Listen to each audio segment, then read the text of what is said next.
What does the word values mean? Well, from the Cambridge Dictionary, they say values are the beliefs people have, especially about what is right and wrong and what is most important in life that controls their behavior. And they use the term family, moral, traditional values. When I hear the word values, I think of all of that. I also think of Judeo-Christian and Western civilization. The reason we react negatively hearing about people eating cats is that it goes against our moral sense. Cats are pets in our culture, not food. But other cultures have different diets. Maybe more disturbing are the rumors of cat slaughter and voodoo rituals. Speaking of food, we already covered how the World Economic Forum has a policy to make us eat bugs to save the planet. You can assume that Harris would be in favor of that. Trump, he seems more like a pro-cheeseburger guy to me. But it's the other values that are really stark and obvious differences between the candidates. For the most part, Trump seems more a live and let live guy, while Harris is a very obvious agenda. Her best example, the life issue. Let's be clear, President Trump does not endorse a nationwide abortion ban. He's said that a lot. And yet the Democrats, including Harris herself, plus the media, have gone after Trump. To the Christians, they say, how dare he not want to ban this evil practice? But to the progressives, they say, how dare he plan to take away your reproductive rights by banning abortion? That is cynical and disingenuous. Trump's actual position is purposely nuanced, no doubt. He believes abortion should be left to the states, and he appointed justices who overturned Roe v. Wade to do just that. That's true. Trump rejects a national abortion ban, but if you're pro-life, isn't his position for unborn babies better than Kamala Harris's?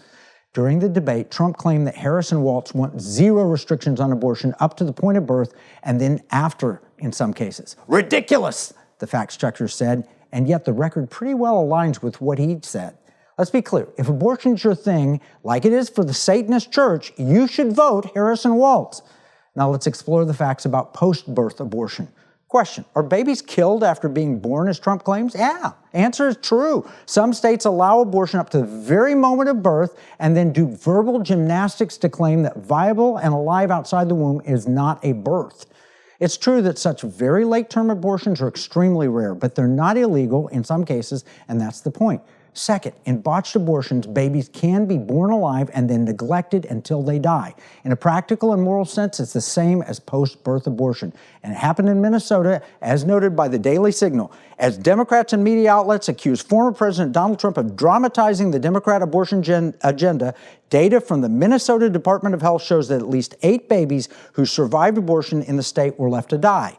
Under a 2015 Minnesota law, the state was required to report whether abortions resulted in the live birth of a baby, what actions were taken to preserve the life of that baby, and whether the baby survived.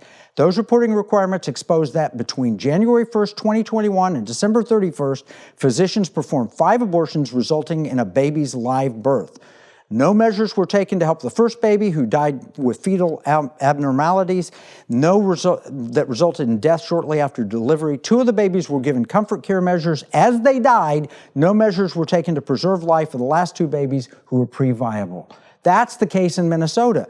Here's the kicker. Governor Walz is the one who changed the law, so you don't have to report that anymore. But babies did die. Now let's look at a tweet from Kristen Hawkins that shows how radical Tim Walz is. By his own admission, more radical than Nancy Pelosi. In regard to Kamala Harris, she vowed twice to block a bill that would protect unborn babies. Quoting from September 14, 2024 Daily Caller, in 2019 and 2020, when Harris was serving in the Senate, she twice voted to block a bill that would have required doctors to provide the same health care to a newborn baby who had survived an abortion as they would to a newborn who had not been targeted for an abortion. She vetoed it. What's wrong with that? The truth is Harris is so pro-choice that if the mother wants to terminate a pregnancy, it matters not as to whether the baby could survive outside the womb with nurturing and care or not.